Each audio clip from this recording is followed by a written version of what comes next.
Good morning, welcome to CATEX-TV. My name is Frank Fortunato. This is a live broadcast from Princeton, New Jersey. Today is Wednesday, June 24th, 2009.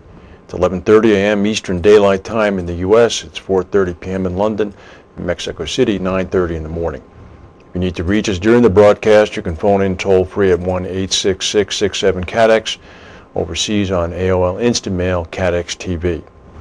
In 1975, on this day in history, an Eastern Airlines Boeing 727 crashed outside of JFK Airport in New York, heading in for a landing during a thunderstorm. All 113 people were killed.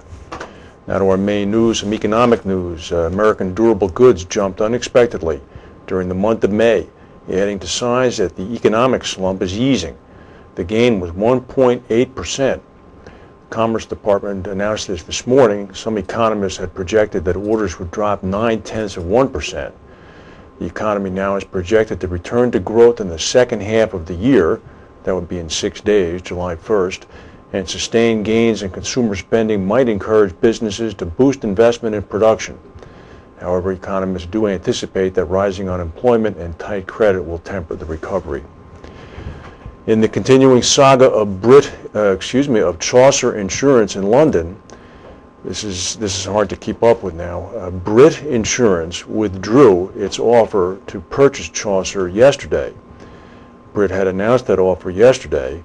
The Chaucer board made a decision late yesterday evening to not proceed with the Brit offer. Chaucer announced this in a statement this morning to the London Stock Exchange. They also said that their two top executives, the CEO Ewan Gilmore and the Chief Financial Officer Mark Graham, both of whom had been with Chaucer for 10 years, had decided to step down, apparently quitting after the Chaucer board decided not to proceed with the Brit bid. The flurry of recent developments occurred after a long drawn-out auction process for Chaucer, which appeared to come down to two finalists, Brit Insurance and the private equity firm of Pamplona Capital, backed by the Russian bank Alpha Bank. However, after failing to build sufficient capital firepower to mount a takeout cash bid last month, Pamplona decided that it was going to consider acquiring a non-controlling stake in Chaucer. No word whatsoever today as to what's going on with Chaucer, except they did release an announcement a short time ago saying they are not talking to anyone about being acquired or merging. So, it seems that the two executives got out in response to what happened. I don't want to say anything more because it would be sheer speculation, but you can connect the dots.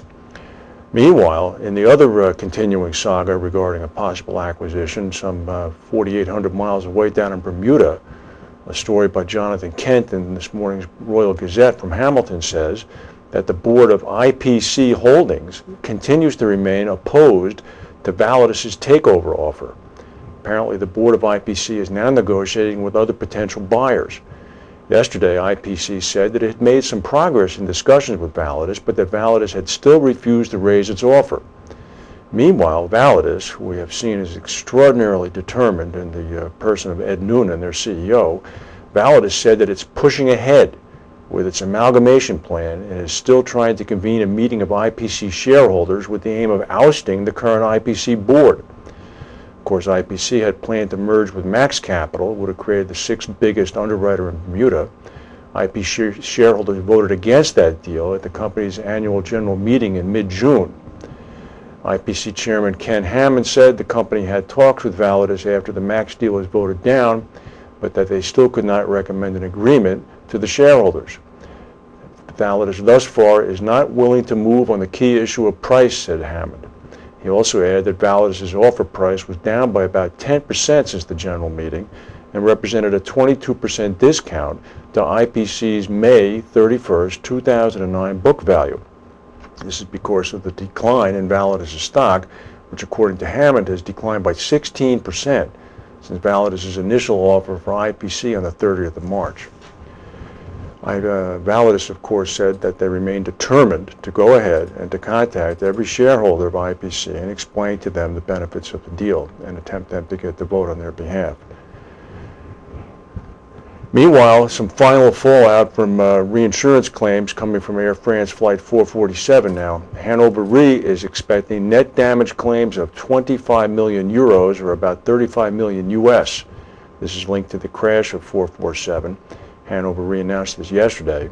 A spokesman for the company said that the estimate was preliminary, as Hanover is waiting for further information about the possible causes of the crash. We reported yesterday that the spurious report from Le Monde in Paris that they had discovered the black boxes was in fact spurious and false. The world's biggest reinsurer, Munich Re, said yesterday that its estimate of the net damage claims it is facing remains in the mid-double-digit million-dollar range. That would be approximately $50 million.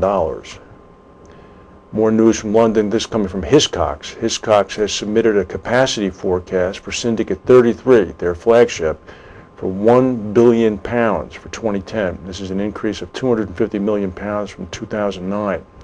They're required to make this information public now due to the participation of its syndicates by third-party capital. In a statement to the LSE this morning, they said that the increase is driven by the movement in the Lloyd's Premium Income Monitoring Exchange Rate, i.e. the currency exchange rate between the pound and the dollar. A final plan will be submitted to Lloyd's in late September.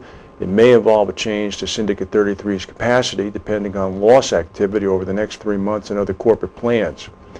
Hiscox, of course, also manages Special Purpose Syndicate 6104 solely on behalf of third-party capital providers, as well as Syndicate 3624, which is fully aligned with all of its capital being provided by Hiscox.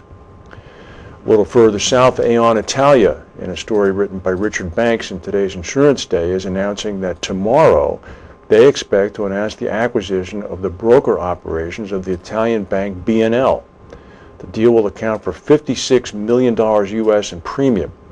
BNL is a subsidiary of the French bank BNP Paribas.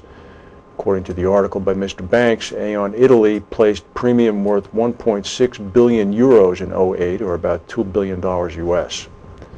Stock market's doing pretty well after a bad day yesterday. Apparently in response to the durable goods order, it's up about 97 points. We'll go to a word from our sponsors.